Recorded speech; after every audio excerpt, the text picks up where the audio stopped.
오늘 우리가 사는 세대는 리더십의 부재의 세대입니다. 리더라고 불리우는 사람이 많음에도 불구하고 진정한 리더에 대한, 지도자에 대한 갈망이 가득한 세대입니다. 리더다운 리더를 찾는 갈망이 전 세계적으로 가득합니다. 최고의 리더를 우리가 찾기도 힘들지만, 그래서 대통령 선거나 큰 선거에 인물이 없다 하는 탄식들을 많이 하죠. 더 어려운 것은 가운데 서서 주님을 섬기는 리더를 찾기가 더 어렵습니다. 그러면 성경이 말하는 리더십이 무엇인가? 성경은 의외로 지도력이 없어 보이는 지극한 평범하게 보이는 한 사람을 통하여서 진정한 지도력이 무엇이고, 그리고 진정한 신앙의 삶이 무엇인지를 본문을 통하여서 보여주고 계십니다.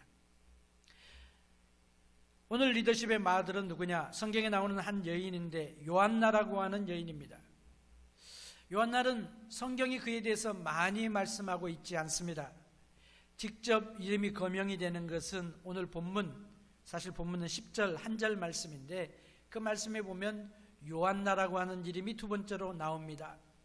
그리고 누가복음 8장 1절부터 3절에 보면 예수님께서 이제 각 성과 촌에 두루 다니시면서 하나님의 나라를 반포하시고 복음을 증거하실 때에 12 제자가 예수님을 함께 했습니다. 그리고 함께한 사람들의 또 다른 그룹을 이야기하는데, 귀신 들렸다가 귀신이 쫓아내므로 인하여 온전함을 얻은 여인들과 병고침을 받은 여인들이 따랐다고 말씀하시면서 그 리스트 가운데 막달라 마리아, 그리고 헤롯의 청지기 구사의 아내 요한나라고 하는 인물이 나오고, 수산나와 다른 여러 여자가 함께해서 자기의 소유로 저희를 섬겼다고 성경은 이야기하십니다. 요한나라고 하는 이름 우리가 많이 들어본 이름이 아닙니다. 그런데 이 여인은 엄청난 리더입니다. 신실한 하나님의 사람입니다. 리더로 알려져 있지 않지만 훌륭한 리더십을 가지고 있는 사람입니다. 이 여인의 삶을 한마디로 말하면 예수 그리스도에 대한 충성심으로 말할 수 있겠습니다. 예수님께 대한 충성, 예수님의 종으로 섬기는 리더입니다. 우리는 보통 어떻습니까? 나는 예수님의 종이다 라고 이야기하면서 우리는 종이면 종으로 섬겨야 되는데, 종으로 섬기는 것이 아니라 우리는 지도자로서 대우받기를 원할 때가 많이 있습니다. 그러나 이 여인은 종으로 섬기는 서번 리더십을 우리들에게 보여주십니다. 요한나의 이름의 뜻은 여호와는 은혜로우셨다는 뜻입니다. 여호와는 은혜로우셨다, 여호와는 나의 은혜다, 여호와께서 은혜를 주셨다, 그런 말씀. 이 요한나는 리더와 결혼을 했습니다. 남편의 이름이 나와 있죠. 누가복음 8장에 보면 구사라고 하는 헤롯의 청지기였던 사람이었습니다. 헤롯 안디바의 청지기입니다. 그런데 이 요한나가 주님을 섬깁니다. 제자들을 섬깁니다. 자기의 소유와 모든 것을 가지고 주님을 섬기는 것입니다.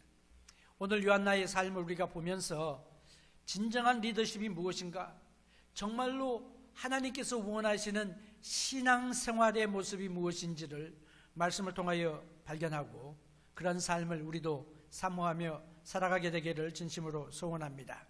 자, 첫 요한나가 말하는 리더십이 무엇이냐? 요한나는 지도력이라고 하는 것은, 리더십은 위험을 감수하는 것이다, 위험을 무릅쓰는 것이라고 증거를 합니다.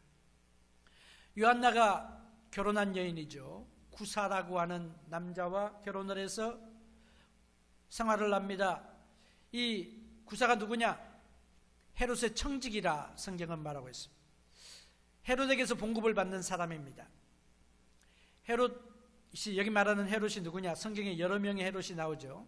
옛날에 제가 몇 달 전에 제가 그 설명을 드렸습니다만은, 헤롯 대왕이 첫 번째입니다. 헤롯 대왕이 죽지요. 죽은 다음에 그의 아들들이 땅을 나누어 가지고 그의 땅을 통치를 하는데, 그 중에 한 아들이 헤롯 안디바입니다. 헤롯 안디바는 갈릴리 지역을 통치하던 왕이었습니다. 분봉왕이죠. 근데 구사는 헤롯 안디바의 궁전에서 제일 높은 사람입니다. 헤롯 다음에 두 번째로 높은 그런 사람이에요. 청지기입니다. 마치 바로 왕에게 있어서 요셉 같은 사람입니다. 또 바벨론에서 생활했던 다니엘과 같은 사람입니다. 모든 권세와 고난이 그에게 있습니다. 요한나는요, 헤롯이 예수님께 대해서 어떻게 생각하고 있는지, 어떻게 느끼는지를 잘 아는 여인입니다. 헤롯 안디바는 아버지가 헤롯 대왕이라 그랬죠. 헤롯 대왕이 어떤 인물입니까? 예수님에 대해서 아주 악한 감정을 가지고 있는 사람입니다. 동방박사들이 찾아왔을 때에 헤롯 대왕이 예수님을 죽이고자 했습니다. 예수님을 죽이려고 했던 그런 의도를 가진 사람인데, 이 사람은요 원래 악한 사람이에요. 그래서 자기가 집권하고 왕권을 유지하는 데 방해되는 모든 사람들을 다 정적으로 생각을 하고 제거했던 사람이에요.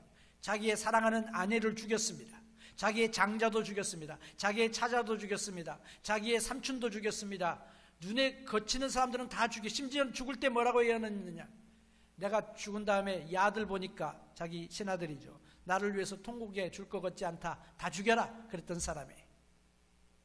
물론 죽이지 않았지만, 그 말을 들은 사람이 죽이지 않았지만, 예수님이 태어나셨을 때에 2살 미만으로 베들레헴 지경에 살고 있는 많은 어린아이들을 죽였던 사람입니다. 그 아들이 헤롯 안디바인데, 헤롯 안디바는 역시 그도 예수님에 대하여 좋지 않은 감정을 가진 사람입니다. 헤롯 안디바는 헤롯 대왕의 첫 번째 초이스가 아니었습니다. 그러나 그는 분봉왕이 되었습니다. 아버지처럼 나쁜 사람이 헤롯 안디파스입니다. 이 사람이 세례 요한을 죽였습니다. 몇 주 전에 묵상했죠? 세례 요한을 죽였어요. 예수님이 십자가에 달려 달리실 때에 빌라도가 와서 예수님을 보라고 했습니다. 예수님을 신문했던 사람입니다. 세례 요한이 죽을 때에 요한나가 거기 있을 수도 있었을 거예요. 그렇죠? 그의 남편 구사가 거기서 지켜보고 있었을 것입니다. 왕의 고문이니까, 왕의 오른팔이니까, 청직이니까.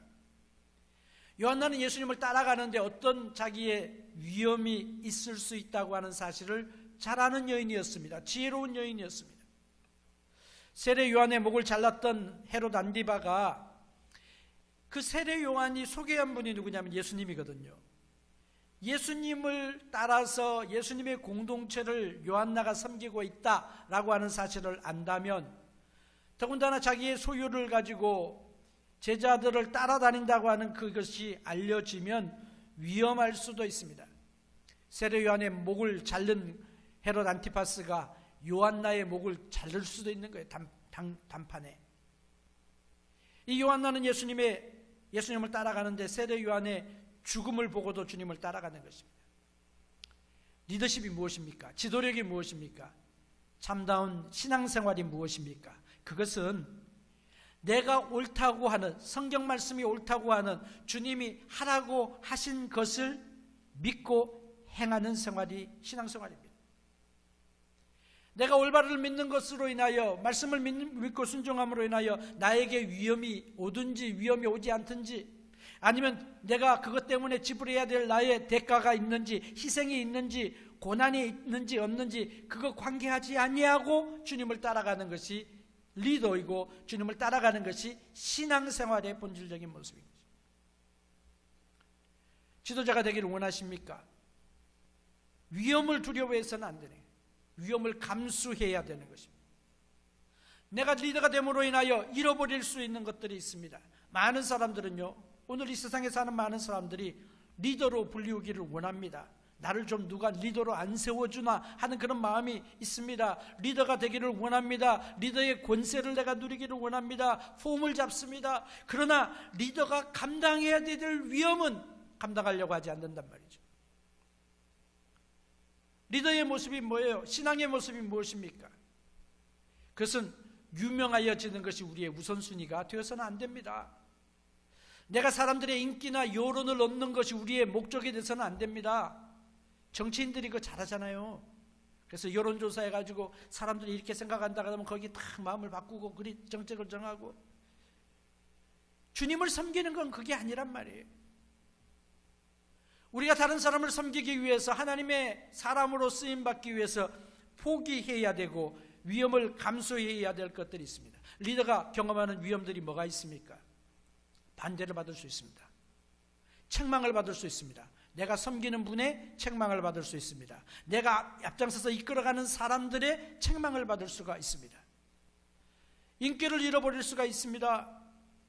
위기를 우리는 수도 없이 경험하게 되는 것입니다. 모세가 이스라엘 백성들을 지도하면서 얼마나 많은 도전과 시련과 위험을 직면하게 됩니까? 심지어는 자기가 인도하는 그 사람들로부터 그냥 생명의 위협을 받기도 하는 것입니다. 그러나 위기 속에서 리더는 자기의 그 위기를 잘 감당하는 사람이 리더입니다.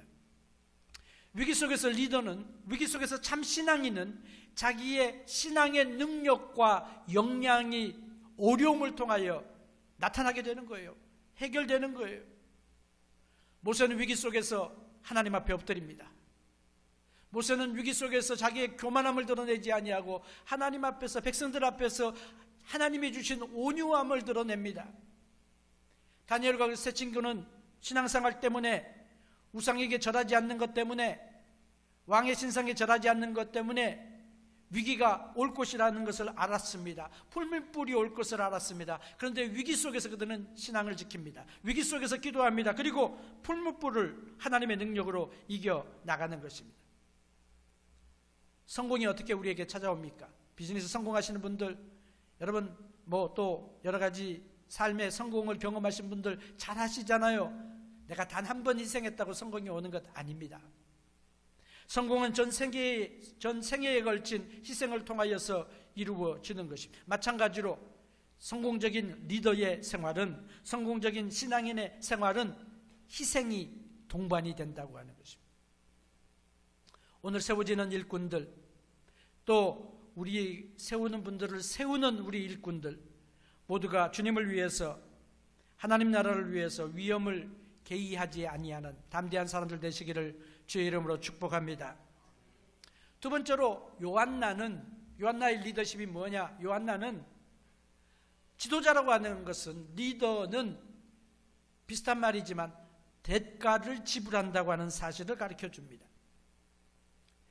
때로는요, 이런 말을 우리가 하면 안 되지만, 재수가 좋으면 대가를 지불하지 않아도 리더의 자리에 오를 수도 있습니다.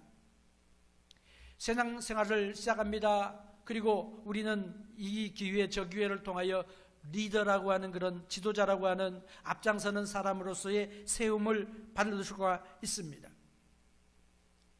누군가가 나보다 더 먼저 리더가 될 수가 있습니다. 또한 한동안 리더로 우리가 섬길 수가 있습니다. 그러나 계속적으로 남아서 지도자로서의 역량을 감당하고 신앙인으로서의 아름다운 모습을 우리가 유지하면서 그 은혜와 복을 내가 누리기 위해서는, 내가 더 훌륭한 지도자로, 더 멋있는 신앙의 사람으로 자라가기 위해서는 반드시 희생을 해야 된다는 것입니다. 리더는 언젠가는 대가를 지불해야 됩니다. 어떤 대가를 지불합니까? 요한나를 보니까요, 자기의 소유로 예수님과 제자들을 섬겼다. 물질적인 대가를 지불했어요. 누가복음 8장 3절이 이 말씀을 말하고 있는데, 오늘 8장은 읽지 않았지만 제가 아까 말씀을 드렸죠. 그림이 좀 이상해요. 지금 여기 이야기하는 그림이 좀 이상한 그림입니다. 일반적인 그림이 어떻습니까? 옛날이나 지금이나 옛날 사이는 말할 것도 없고요. 누가 돈을 벌어요? 남자가 돈을 법니다. 그렇죠? 누가 뒤에 일을 도와줍니까? 여자가 도와줍니다. 남자가 돈을 벌어와야 되는 거예요. 여자들이 섬기는 것입니다. 남자들이 누구의 제자들이죠? 예수님을 따르면서 자기의 소유를 버린 사람들입니다. 돈이 없어요. 한때 그들은 돈 많이 버는 마태도 있었고, 또 야고보와 그리고 요한 같은 경우에는 큰 비즈니스도 하고 홀세일도 하고 그렇지만, 이제는 주님을 위하여 소유를 버린 사람들입니다. 예수님을 따랐던 여인들이 자기의 소유를 드림으로 예수 공동체를 섬긴다고 하는 것입니다. 이상한 그림이에요. 예수님의 공동체는 가난한 공동체입니다. 리더가 누구예요? 예수님이죠. 예수님이 부자예요? 가난해요? 예수님 부유하신 분이죠. 세상을 창조하신 분이고 못하실 것이 없는 분이지만 이 땅에 사시면서 가난하게 사셨습니다. 목수의 아들로 태어나셨습니다. 말구이에서 태어나셨습니다. 가난한 분이에요. 그래서 몇 명의 부유한 여인들이 경비를 제공하는 것입니다. 일반적으로 보면 남자들이 경제적인 후원자가 되어지고 여자들은 뒤에서 서포트하는 사람이 되는데 주객이 반대가 되었어요. 막달라 마리아와 요한나와 수산나와 이런 여인들이 자기의 소유로 주님을 섬기는 그 돌봄을 받는 예수님의 제자들 쉽지 않았으리라고 생각을 합니다. 오늘 이 성경이 말하고 있는 이 말씀은요, 당시에 사회적으로 볼 때에, 관습적으로 볼 때에, 여러 가지 정황으로 봤을 때에 불가능한 일을 지금 말하고 있는 거예요. 예수 공동체가 뭐하냐? 순회 전도하는 생활하잖아요. 돌아다니면서 전도하는 거예요. 부유한 여인들이 경제적인 능력이 없는 남자들을 섬긴다. 말이 좀 안 된단 말이죠. 가치가 바꾸어진 가치의 전도를 우리에게 보여주는 것입니다. 그러나 이것이 뭐냐? 주님께서 우리에게 보시는 말씀은 세상적인 가치관 가지고 주님의 일 하는 것 아니라고 하는 것을 보여주죠. 하나님의 나라는 세상 나라와 같지 않다는 것을 보여주고 계십니다. 이렇게 요한나처럼 섬겨보신 적이 있습니까? 여러분의 소유를 가지고 교회를 섬기고 성도들을 섬기고 그리고 다른 사람을 섬겨보신 적이 있습니까? 이럴 때 딱 들기 쉬운 게 있습니다. 뭐가 잘 들어요? 시험에 들기가 쉬워요. 남자들도 안 하는 일을 내가 왜 하냐? 이런 생각이 들 수 있습니다. 아니 우리는 뭔데 맨날 우리 소유 내가지고 이렇게 밥 먹이고 이렇게 섬겨야 되고 저 사람들은 그냥 따라다니면서 먹기만 하느냐 하는 생각이 들 때가 있습니다. 아니 우리가 많은 사람도 아니고 몇 명 안 되는 여인들인데 우리가 이렇게까지 하면서 여기까지 하면서 섬겨야 되느냐? 이거 좀 너무한 거 아니냐? 그런 생각이 들 때가 있습니다. 그러나 요한나는 그렇게 생각하지 않았습니다. 요한나는 자기의 소유를 주님께 드려서 예수 공동체를 섬기는 그것을 특권으로 생각을 했습니다. 그리고 요한나는 끝까지 그의 생의 마지막 순간까지 주님을 사랑하며 섬기는 아름다운 믿음을 지켰습니다. 충성심을 보여줬어요. 이런 사람들 되시길 주의 이름으로 축복합니다. 요한나를 보면요, 리더들이 아니면 우리가 주님의 일을 위하여 아니면 신앙생활을 할 때 경험하는 또 다른 대가가 있어요. 그건 뭐냐면요, 사람들의 사회적인 인정을 받지 못할 때도 있다고 하는 것입니다. 사람들의 조롱거리와 손가락질을 받을 수도 있다고 하는 것입니다. 요한나에게 어려웠던 또 다른 점은 무엇일까요? 그것은요, 우리가 당시의 상황을, 사회적인 상황을 우리가 생각하면요, 쉽게 파악할 수 있는 것입니다. 사회적으로 볼 때에 요한나는 자기와 같은 레벨의 사람들이 아니라 자기보다 훨씬 더 못한 사람들과 어울리는 그런 일들을 경험하고 있는 것입니다. 보통 사람들이 누구와 사귀를 원합니까? 자기보다 더 잘 나가는 사람들과 사귀려고 그러죠. 자기와 적어도 나와 비슷한 사람들과 만나기를 원하죠. 다른 계층의 사람과 어울리는 것은 쉽지 않습니다. 여인으로서, 부인으로서 하층 계급의 사람들, 무식한 사람들, 배우지 못한 사람들, 사회적으로 그렇게 존경받지 못한 사람들과 더군다나 남자들과 무리를 지어서 함께 여행한다는 것, 그것은 상상도 할 수 없는 일이었습니다. 그렇지 않아요? 함께 돌아다녔다, 함께 했다, 그 말은요, 스캔들과 같은 거예요. 스캔들. 손가락질 받을 그런 일이란 말이죠. 정숙한 여인이 저럴 수가 있느냐? 요한나가 그럼에도 불구하고 예수 공동체를 섬기는 것은 그의 믿음이었습니다. 충성심이었습니다.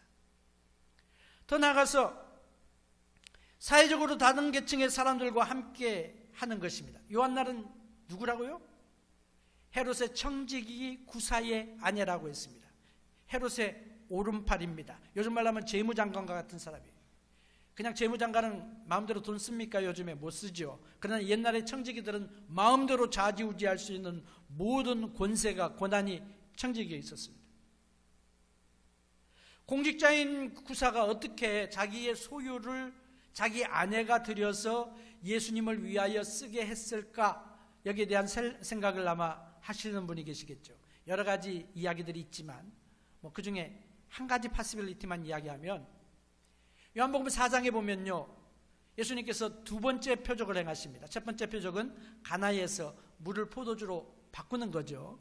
두 번째 표적은 뭐냐면 왕의 신하의 아들을 고쳐주신 표적이 나옵니다. 그래서 어떤 성경학자들은 말하기를 이 왕의 신하가 바로 구사가 아니겠느냐라고 추측을 합니다. 근데 그건 추측이에요.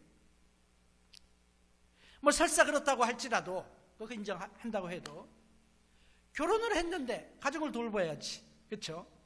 남편을 놔두고 결혼한 여자가 예수를 쫓아다니면서, 그것도 하루 이틀이 아니고 3년 반 동안 예수님을 쫓아다니는 것은 지탕의 대상이 될 수도 있었다고 하는 것입니다.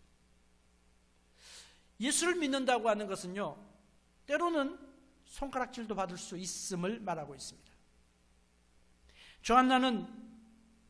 요한나는 명문 귀족이었습니다. 잘 사는 가정이었습니다. 권력의 핵심에 지금 있습니다. 소위 말해서 사회적인 실세입니다. 옛날에 나 금송아지 있었다라고 하는 옛날 이야기가 아니고, 옛날에 내가 높은 자리에 올라갔다 하는 옛날 이야기가 아니라 지금 현재의 권세를 가지고 있는 사람의 가정입니다.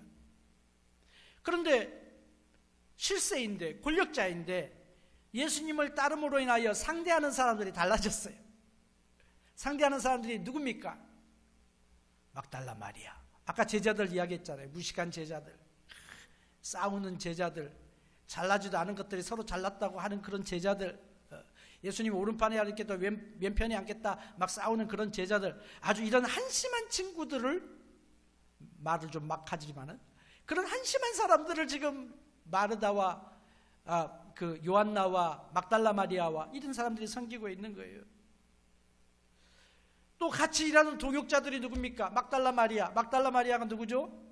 어떤 사람들은 그 막달라 마리아가 음란했던 창기였다라고 캐톨릭에서 그렇게 해석을 합니다. 그런데 저는 거기에 동의하지 않습니다. 그러나 분명한 것은 성경은 막달라 마리아가 7 귀신 들렸다가 고침받았다, 그렇게 이야기합니다. 지난 시간에 우리가 한 귀신 들린 소년 이야기 들었잖아요. 간질이 일어나고 봉어리가 되어지고, 귀신 하나만 들어도요 정신이 없습니다. 스키조프리닉이라 그래서 2가지 이상한 성격이 나오고 그러는데 귀신이 7마리가 들어갔다고 생각해 보세요. 이 사람의 삶이 도대체 어떻게 됐을까? 아마 쉽게 상상할 수 있으리라고 생각을 합니다. 그런데 이런 정신이 말짱하게 되었지만 과거에 그런 역사가 있는, 전력이 있는 여인과 함께 동역을 하는 거예요. 그것도 이름이 요한나가, 내가 여러 가지 사회적인 지분이나 여러 가지 권세나 이런 걸 봤을 때 내 이름이 맨 처음 나오면 모르는데 예수 공동체에서 항상 막달라 마리아 이름이 먼저 나옵니다. 그리고 요한나가 다음에 나와요. 여러분 그거 견딜 수 있으시겠어요? 야곱의 어머니, 이 사람은 누굽니까? 야곱의 어머니 마리아는 야고보와 요한의 어머니가 아닙니다. 또 다른 야고보가 있죠. 열심당원 야고보예요. 사람들 죽이고 다녔던 그런 사람들이 권세를 잡고 있는 실세와 다르단 말이지. 더 나아가서 우리는 어떻습니까? 수많은 종류의 만남들을 여러분이 있죠. 어떤 사람들이 만납니까? 지식이 있는 분들은요, 지식 있는 분들끼리 만납니다. 또 명문대학 나오신 분들은 명문대학 나오신 분들끼리 만납니다. 사장님들은 사장님들끼리 만납니다. 성도들 사이도 그런 게 있어요. 그런 게. 네, 우리 남편이 이렇게 지체가 높은 분이니까 내가 상대하는 사람들은 적어도 비슷한 레벨에 있는 사람들과 사귀어야 되겠다라고 생각하는 그런 사람들의 생각이 있을 수 있습니다. 저희 교회는 그런 게 없는 것 같아요. 얼마나 감사한지 몰라요. 얼마나 겸손한지 몰라요. 예수님의 어머니 마리아, 이 사람도 스캔들이 있었잖아요. 처녀가 애뱉다 하는 그런 소문이 나사렛 바다에 있던 사람이란 말이죠. 가난한 목수의 아내예요.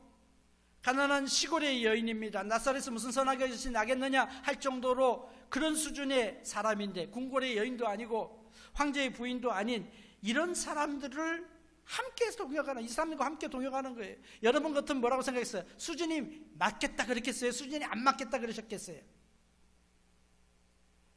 요한나가 옛날에 만났던 사람들은 어떤 사람들이에요? 궁궐에 계시는 사람들, 왕실에서 좋은 옷 입고 좋은 음식 먹고 사치스러운 보석을 가지고 그냥 한가하게 문화생활을 하면서 이러면서 지나는 그런 부인들이었어요. 그런데 예수를 믿으니까 미천한 어부들과 함께 어울려 다니고 말이죠. 무식한 사람들과 함께 어울려 다니고 죄인인 세리와 함께 다니게 되고, 함께 일하는 동역자들의 수준도 뭐예요? 아름다운 옷을 입고 화려한 옷을 입고 보조로 치장하고 화장을 하고 하는 고상한 그런 사람들과 전혀 다른 출신의 사람들과 함께 동역을 하게 되는 거죠. 그런데 요한나는 옛날에 편안한 생활을 선택한 것이 아니라 예수님을 선택했어요. 예수님과 함께 있어요. 궁궐을 버리고 예수님을 따라다니고 있어요. 지금 가난한 순례자인 예수님의 수종을 들고 있어요. 예수님의 수종을 드는 것은 그나마 예수님이 치유자이시고 능력자이시고 권능이 있으신 분이니까 그렇다고 치더라도 냄새나는 하층 계급의 사람들을 섬기고 있는 거예요. 제자들을 섬기는 거예요. 과거에 상상도 할 수 없는 그런 일들 아니겠습니까? 상류 계급에 있는 사람이 자기의 돈으로 이런 사람들을 섬긴다 하는 것, 여러분 어떻게 생각하세요? 아마 옛날에 친구들이 요한나 하는 꼬라지를 듣는다면 아마 틀림없이 이렇게 말했어요. 우리와 함께 어울렸던 그 구사, 그 사람 있잖아, 그 아내 그 요한나. 옛날에 실세라 그래가지고 우리가 좀 같이 놀라 그랬더니 요즘 하는 꼴을 보니까 진짜 아이 막 나간다고, 예수라고 하는 그거 쫓아다닌다고, 우리 교회에서 빼. 아마 이런 이야기 틀림없이 했을 거예요. 요즘 같으면. 제가 아는 한국의 한 여자 사장님이 계십니다. 이분은요, 사업체가 여러 개예요. 사장님입니다. 지체가 그래도 꽤 높고 돈도 잘 나가는 사람입니다. 여러 명의 직원을 부립니다. 근데 회사에서는 그렇게 대우를 받는 것 같지만 회사에서 나오면 뭐 하느냐? 중고등부 애들 데려다가 먹입니다. 맛있는 거 사줍니다. 좋은 거 갖다 줍니다. 그 전도하는 거예요. 애들 주님께로 인도하는 거예요. 어려움 당한 사람들을 도와주는 거예요. 그래서 회사에서는 사장님이지만 교회에 와서는 손을 걷고 음식을 만드는 거예요. 맨날 음식을 만들어요. 맨날 음식을 나르고 맨날 음식으로 섬기고 매주 그 일을 감당하는 것입니다. 근데 이분이 자기 손을 보여주는데 자기가 하는 말이 완전히 제 손은 머슴의 손입니다 라고 보여주는 거예요. 근데 이분이 얼굴이 잘생겼습니다. 그분의 딸이 미스 코리아예요. 엄마 닮아서 예쁜 거예요. 얼굴은 그냥 탱탱하고 예쁜데 손은 완전히 뭐냐면 나이 연세 드신 노인의 손보다 더한 거예요. 저는 그 손을 보면서 이런 생각을 했습니다. 내 손은 머슴의 손입니다라고 내놓는 그 손을 볼 때에 우리는 야 진짜 손 못생겼네 라고 생각하지만 그 손을 보시는 주님이 무엇이라고 말씀하실까 생각을 했어요. 우리 주님은 정말 잘 사는 지체고 높은 지위에 있고 또 자기 돈으로 자기 마음대로 할 수 있는 그런 돈이 있지만 주님을 위해서 헌신하는, 아주 희생적으로 헌신합니다. 우리가 볼 때도 희생적으로 헌신해요. 도와주고 싶은 마음이 생긴. 주님께서 그 손을 보실 때에 아름답다라고 말하지 않으실까? 우리가 말로만 신앙생활하면요, 말로만 하는 리더는요, 리더로서 오래가지 못합니다. 타이틀을 가지고 있다고 해도 리더로 존경과 사랑을 받지 못합니다. 진정한 리더가 뭐냐? 요한나처럼 섬기는 리더. 요한나가 어떻게 이런 충성을 할 수 있습니까? 요한나는 믿음의 의미를 알았어요. 신앙이 뭐냐? 신앙은 예수님 닮아가는 거다. 예수님이 어떻게 하셨냐? 예수님이 하나님이셨는데 하나님이신 예수님이 육신으로 옷을 입고 인간으로 오신 그 의미를 요한나가 깨달은 거예요. 예수님이 왕이신데 궁궐에서 나지 아니하고 말구에 태어나셨던 그 의미를 그가 깨달은 거예요. 예수님이 하나님의 아들이신데 왕자가 아니라 가난한 목수의 아들이 되시고 이 세상에서 고생하고 사시다가 죄 없으신 예수님이 십자가에서 죄인의 자리에서 돌아가시는 그 예수님의 모습을 그는 믿게 된 것이 아니겠어요. 요한나는 자신이 낮고 천한 사람들과 어울리는 것이 너무도 당연하다고 생각을 했습니다. 주님이 그렇게 하셨는데 자신의 물질로 예수님과 예수의 공동체를 섬기는 것을 기쁨으로 생각했어요. 기쁨으로 섬겼어요. 끝까지 섬겼습니다. 끝까지. 진정한 리더는, 진정한 신앙은 내가 속했던 사회적인 서클로부터 벗어날 수 있어야 되는 것입니다. 세상적인 생각으로부터 벗어날 수 있어야 돼요. 내가 사장인데, 내가 뭐 높은 지위에 있었는데, 내가 지금 이렇게 고상하게 사는데 이 생각으로부터 벗어나서 요한나와 같은 겸손한 자리로, 그 자리로 나가는 것이야말로 진정한 리더의 모습이고 진정한 신앙의 모습이라고 하는 것입니다. 오늘 세워지는 여러 일꾼들, 그리고 세우는 우리 모든 일꾼들, 모두가 주님을 위하여 대가를 지불하는 것을 주저하지 않는 담대한 믿음의 사람 되시기를 축복합니다. 마지막으로 요한나는 리더십이 충성이라고 하는 것을 보여줍니다. 리더십은 영향을 미치는 것입니다. 본질적으로 그렇습니다.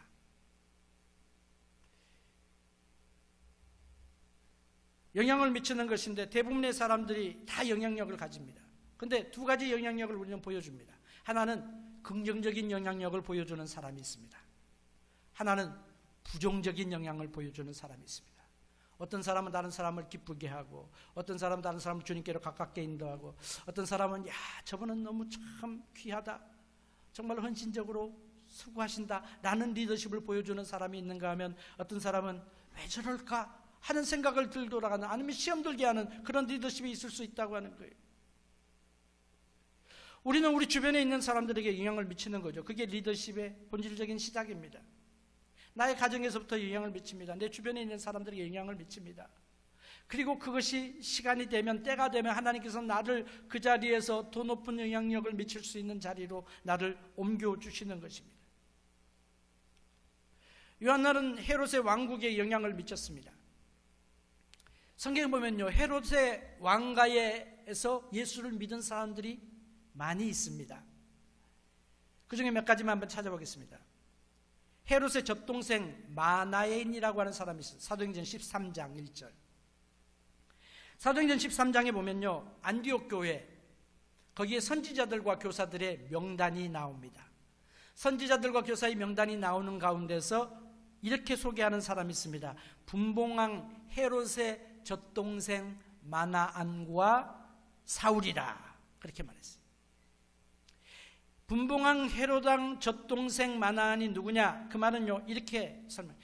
분봉왕 헤롯의 젖동생 마나안과 헤롯 안티파스의 어머니가 같은 거예요. 다른 말로 하면 마나안의 어머니가 헤롯 안티파스의 유모라고 하는 말입니다. 같은 젖을 먹고 자랐다고 하는 거예요. 마나안은 헤롯 왕국에서 중요한 위치에 있는 사람입니다. 그런데 예수님을 따르는 사람이 되었고 안디옥 교회의 리더가 되었습니다. 또 다른 사람이 있습니다. 헤로디온이라고 하는 사람이 있습니다. 로마서 16장 11절에 보면 바울이 로마서의 마지막 장에서 마지막 문화를 하면서 내 친척 헤로디온에게 문안하라, 그렇게 이야기를 했어요. 헤로디온이 누구냐? 성경학자들이 성경의 배경들을 조사해 보면 헤롯 대왕이 아니라 헤롯의 고위 관리라고 그렇게 소개되어져 있습니다. 헤롯을 섬기는 그런 고위 관리였던 그가 예수를 믿게 되었습니다. 그래서 헤로디온이 마치 아리스토블로의 권속처럼 많은 온 가족들이 다 예수를 믿은 거죠. 헤롯 가계에 속한 유대인으로서의 그리스도인이라고 학자들이 그렇게 추정을 하는 사람입니다. 요한나의 뒤를 따르는 사람들. 어떤 면에서 보면 요한나가 먼저 믿는 사람이거든요. 요한나는 먼저 믿은 사람입니다. 예수님 처음부터 따라다녔던 사람입니다. 사도들과 같이 주님을 섬겼던 사람들입니다. 그래서 요한나가 헤롯의 왕가에 미친 영향력이라고 저는 생각하는 거예요. 영향력이 있는 것입니다. 리더는. 요한나의 리더십이 뭐냐면요, 충성심입니다. 충성심. 위대한 리더들을 여러분 보세요. 전부 한 가지 공통된 특징이 있는데 그것은 충성심입니다. 충성. 예수님이 위대한 리더이십니다. 예수님의 삶의 본질적인 특징을 말하라면 충성입니다. 누구에게 충성하십니까? 예수님은 하나님 아버지에게 충성합니다. 하나님 아버지께 충성하여 생명 걸고 충성하는 거예요. 얼마나 그의 충성이 지독했으면 십자가까지 지는 거예요. 지독한 충성이에요. 그렇잖아요? 십자가의 고난이 얼마나 힘듭니까? 십자가에 달려 돌아가 계시면서 하나님께 충성하는 거예요. 무슨 충성을 해요? 하나님의 예언하신, 선지자를 통해 예언하신 말씀들이 있는데 그 말씀들이 이루어져야 되기 때문에 예수님께서 그 숨쉬기 어려운 숨을 갚아주시면서 목마르다 그러시면서 아버지여 저들의 죄를 사하여 주옵소서 그러시면서 엘리 엘리 라마 사박다니 하신 그 이유가 뭐냐? 하나님 말씀을 이루기 위한 충성심이었습니다. 예수님의 충성은 또 하나님께 대한 충성뿐만 아니라 저와 여러분을 향한 충성이었어요. 내가 목사가 된 것은 예수님께서 나를 향하신 충성 때문입니다. 물론 우리가 그것을 다른 말로 하죠. 사랑으로, 은혜로 이야기하죠. 장로님이 되고 권사님이 되고 집사님이 되고 내가 성도가 된 것은 예수님이 나를 향하신 변함없는 충성이 있었기 때문에, 자격 없는 나를 위한 주님의 희생과 사랑이 있었기 때문에 오늘 우리가 예수를 믿게 된 거예요. 그 은혜를 우리는 감사해야 되는 거죠. 근데 세상은 어떻습니까? 이런 충성 찾아보기 힘든 게 세상입니다. 사람들이 많이 하는 이야기가 있죠. 무슨 이야기예요? 믿는 도끼에 발등 찍힌다. 그 말이다. 경험해 안 해보신 분 다 해보셨나? 이게 세상이에요. 충성에 대해서 우리가 말은 많이 하지만 충성심을 보이지는 않습니다. 그러면 충성이 뭐냐? 충성에 세 가지 레벨이 있다고 생각합니다. 세 가지 레벨. 첫 번째 레벨은 뭐냐면요, disloyalty, 불충성이죠. 친구 앞에서는 친구인 척합니다. 뒤에서 뒤통수 치는 것입니다. 배반하는 것입니다. 다윗이 이것을 경험했어요. 다윗이 힘든 것이 뭐냐? 나를 욕하는 사람이, 원수가 차라리 나를 욕한다면 내가 이해했을 것이다. 그런데 나를 욕하는 사람이, 나를 배반한 사람이 나의 친구로다, 그렇게 이야기해요. 친구가 나를 배반했다. 다윗의 이야기입니다. 그 친구가 누구냐? 하나님이 전에 같이 예배하러 올라갔던 그 친구다라고 이야기를 하는 거예요. 믿음의 친구가 다윗을 배반했습니다. 불충성입니다. 두 번째 충성의 레벨은 뭐냐면요, 로얄티, 그 말이에요.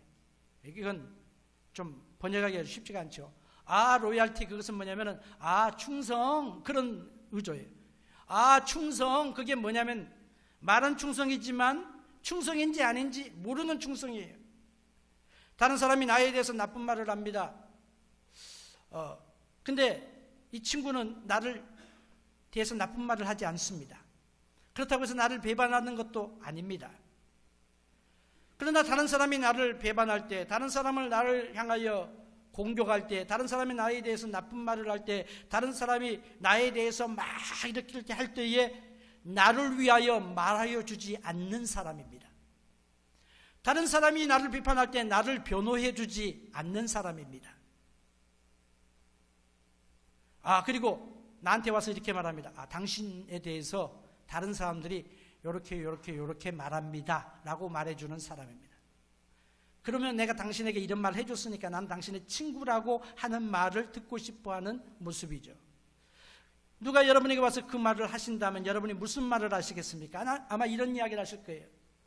다른 사람이 나에 대해서 비판하고 공격할 때에 당신은 뭐라고 말씀하셨습니까? 그 말을 우리가 질문하고 싶은 거죠. 진정한 충성이 아닙니다. 충성은 뭐냐? 내가 공격당할 때에 누군가가 나를 방어해 주는 것입니다. 내가 막 심한 어려움 가운데 있을 때 누군가가 나를 대변해 주는 사람입니다. 내가 매를 맞고 있을 때에 그 매를 갖다가 가로막으면서 차라리 나를 때리시오 라고 대신 매를 맞아주는 사람이 충성입니다. 예수님이 저와 여러분을 위하여 바로 그 일을 행하셔 주셨습니다. 친구를 방어하는 것을 기쁨으로 생각하는 사람이 충성된 친구인 것입니다. 요한나는요, 예수님께 충성한 삶을 살았습니다. 막달라 마리아와 함께 자기의 소유를 가지고 예수님을 섬겼습니다. 막달라 마리아와 함께 요한나는요, 예수님이 가시는 곳마다 다녔어요. 제자들이 십자가 밑에 가지 아니하고 다 도망갔을 때도 요한나는 십자가 밑에 도 갔습니다. 예수님이 어디 묻혀지는 것을 갖다가 끝까지 쫓아가가지고 예수님이 시신이 묻힌 자리를 보고 집으로 돌아갔습니다. 부활의 아침날 예수님의 시신을 확인하려고 예수님의 시신에 향유를 붓기 위하여 향유를 들고 제일 먼저 달려갔던 여인 중에 한 사람이 요한나입니다. 부활의 아침에 부활하신 예수님의 메시지를 들었던 여인 바로 이 사람. 그게 어떻게 됐을까? 남편 헤롯의 청지기 구사가 죽은 다음에 많은 일상은 상족받지 못했다고 합니다. 그래도 이해가 되죠. 예수님 따라다니면서 했으니까 뭐가 남았겠어요. 다른 가정에 가서 그 가정을 위해서 일하는 사람으로 살면서 아들을 양육했다고 합니다. 역사에 보면요, 그 여인의 믿음은요 결단코 약해지지 않았습니다. 로마서 16장 7절을 보시기 바랍니다. 로마서 16장 7절에 보면 바울이 로마 교회에 있는 성도들에게 이야기하면서 아주 흥미있는 인물을 이야기하고 있습니다. 16장 7절 제가 읽습니다. 내 친척이요, 나와 함께 갇혔던 안드로디고와 유니아에게 문안하라.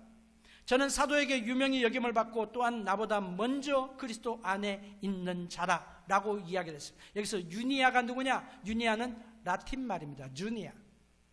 그걸 갖다가 히브리 말로 하면 어떻게 되느냐? 요한나가 되는 것입니다. 요한나. 그래서 이 요한나가, 이 유니아가 요한나이지 않겠느냐라는 생각이 저에게 있는 것입니다. 여러 가지 정황으로 봤을 때 맞죠? 사도들에게 유명히 여김을 받는 사람들이다. 사도들이 정기가 뭐예요? 예수님이 세례 받으실 때부터 예수님이 부활하시고 승천하실 때까지 함께 있던 사람들 중에 사도를 뽑았습니다. 사도들과 같이 있었던 사람이에요. 사도들이 귀하게 여기는 사람이에요. 나의 친척이다, 그 말은 뭐 나의 피부치다고 하는 그런 말도 되겠지만 나의 동족이다, 나와 가까운 관계다, 나의 형제자매다, 그런 의미이기도 여기도 포함이 되겠죠. 바울과 함께 옥에 갇힌 그런 인생을 살았습니다. 험버트 D. 캠퍼스라고 하는 사람이 그의 소설에서 요한나의 임종을 이렇게 기록을 합니다. 아주 재미있는 이야기입니다. 죽을 때까지 요한나는 주 예수 그리스도에게 충성을 보였습니다. 주후 68년 8월 27일 자기 아들과 함께 죽임을 당하게 되었습니다. 예수를 믿는다는 단 한 가지 이유 때문에 죽임을 당한다. 화형을 당합니다. 요한나의 몸에 불을 붙여서 죽게 하는 거죠. 장작이나 뭐 이런 걸 해가지고 불태워 죽이는 것입니다. 아들과 함께 죽게 되었습니다. 불을 붙이고 집행하는 집행관이 물어봅니다. 그리스도가 어떻게 죽을 것만 가르치더냐? 라고 비양거리면서 그에게 요한나에게 물었습니다. 요한나가 대답합니다. 아니요, 우리 주님은 어떻게 죽을 뿐만 아니라 어떻게 당신을, 내가 죽기 위하여 불을 지피는 당신을 사랑하는 것도 가르쳐 주셨다라고 하는 말을 마치고 죽었다고 하는 기록을 전하고 있습니다. 그동안 우리는 지나치던 한 여인에 대한 이야기를 나누었습니다. 구사의 아내 요한나. 그런 성경적인 방법으로 평신도 섬기는 사람이고 앞장서는 사람이 아니라 숨어있는 사람 같지만 그는 얼마나 하나님께서 기뻐하시는 위대한 믿음의 여정을 살았는지를 우리들에게 보여주고 있습니다. 사랑하는 성도 여러분, 하나님 나라를 위하여 요한나와 같은 인생을 충성된 사람으로 살아가게 되기를 주의 이름으로 축복합니다. 이것이 진정한 신앙생활이고 이것이 진정한 리더의 의미이기 때문인 것입니다. 오늘 세워지시는 일꾼들이나 세우는 우리 모든 일꾼들이 모두 주님을 위해서 마지막까지 충성하는 그런 사람들로 살게 되시기를 주의 이름으로 부탁하며 축복합니다.